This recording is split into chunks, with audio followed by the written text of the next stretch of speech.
आपका बेहद शुक्रिया कि कल शाम में आपने फ़ोन करके मेरी खैरियत और मुझसे दरियाफ़्त किया कि क्या हुआ, और आपने मुझे बताया कि आपने फ़ौरन पुलिस के आला अहदेदारों से बातचीत भी की। मैं आपका बेहद शुक्रिया अदा करता हूं कि आपने अपनी संवैधानिक जिम्मेदारी को एक रुकने पार्लिमान की जान पर जब कातिलाना हमला किया गया टोल गेट पर, आपने उस बात की मैं आपका शुक्रिया अदा करता हूं। स्पीकर साहब, मैं मुख्तसर से यहाँ पर ये बात कहना चाहूँगा कि मुख्तलिफ सियासी पार्टियाँ मुख्तलिफ प्रदेश में इक़्तिदार पर हैं। ये बात आप तमाम को मैं गोशेगुजार कर रहा हूँ कि आखिर ये कौन लोग हैं जो गोली पर भरोसा करते हैं, बैलेट पर नहीं करते। आखिर ये कौन लोग हैं जो इतना रेडिकलाइज हो चुके हैं कि इनको इस संविधान पर एतमाद नहीं रहा, उनको अंबेडकर के बनाए हुए संविधान के खिलाफ हैं, जो इतनी नफरत पैदा करते हैं। आखिर ये कौन लोग हैं? मैं इसको सियासी गुफ्तगू नहीं करूंगा, ये सबके लिए छोड़ रहा हूं, क्योंकि जहां तक मुझे मालूम कि मैं 2 मरतबा का विधायक हूं, 4 मरतबा का सांसद हूं, और अगर इस तरह से अगर राजनीति आगे बढ़ेगी कि टोल गेट पर गाड़ी रुकती है और 4 राउंड गोलियां चलाई जाती हैं, आखिर इन नौजवानों को ये कैसे रेडिकलाइज हुए?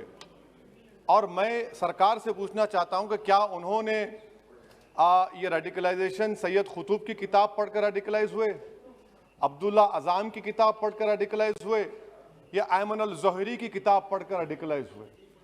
इसीलिए मैंने सरकार से 2015 में कहा था कि इंटरनल सिक्योरिटी डिपार्टमेंट MHA में उसमें तमाम मज़ाहिब के लोगों का एक काउंटर रेडिकल सेल बनाइए आप।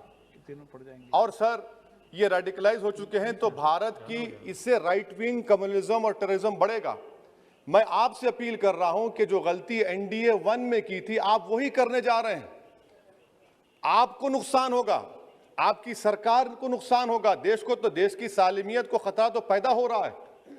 सर, मैं आपके जरिए से सरकार को यह भी बताना चाहूंगा कि जिन लोगों ने ये रेडिकलाइजेशन किया है, आप इस पर गौर करिए, इन पर UAPA क्यों नहीं लगाते आप?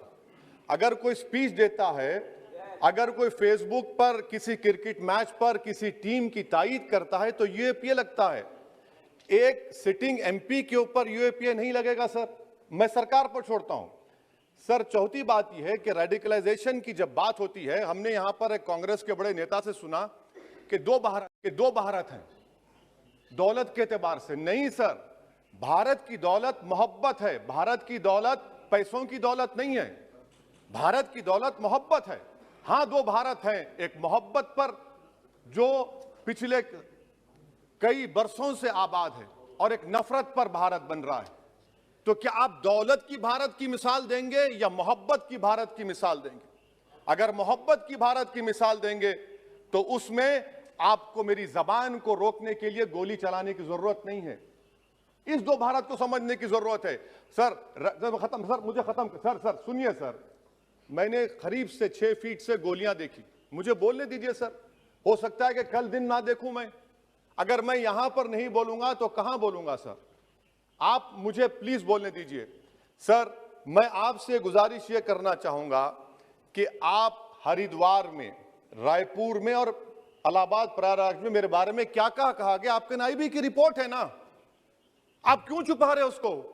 देखिए, मैं मौत से नहीं डरने वाला हूं, हम सबको जाना है इस दुनिया से, बल्कि मैंने कह दिया कि मैं इस वतन में पैदा हुआ, मेरी मां की कोख से तो जमीन पर लिटाया गया। जब मेरी आंख बंद हो जाएगी तो इंशाल्लाह औरंगाबाद की जमीन मुझे दफनाया जाएगा। मगर मैं आपसे एक्शन लेना चाहिए। मगर 4 मरतबा के MP पर कोई 6 फीट के फासले से 4 गोली चलाता है। मुझे मौत है, हम सबकी मौत है, मगर मैं इन गोली चलाने वालों से डरकर खामोश नहीं बैठने वाला हूं। और मैं दुआ करता हूं कि उत्तर प्रदेश में पुरअमन पोलिंग होगी इंशाअल्लाह। उत्तर प्रदेश की जनता गोली चलाने वालों का जवाब बैलेट से देगी, नफरत का जवाब मोहब्बत से देगी, और कमजोरों को दबाने का जवाब हिस्सेदारी से देगी। मेरी आपसे गुजारिश है सर कि मुझे Z कैटेगरी नहीं चाहिए, मैं रिजेक्ट करता हूं। आप इंसाफ करिए सर, उस पर UAPA लगाइए। और इनके दिमाग कौन है? 2 लोग रेकी करते हैं, उनको मालूम कि मैं मीरठ की ठोर से आ रहा हूं उस टोल गेट पर, और 6 फीट के फासले पर गोली चलाते हैं। तो आप देख लीजिए सर, आप सरकार के हवाले, अगर आप इंसाफ करना चाहें आप इंसाफ कर सकते, मगर रेडिकलाइजेशन आपको नुकसान पहुंचाएगा और इससे राइट विंग टेररिज्म बढ़ेगा। शुक्रिया सर।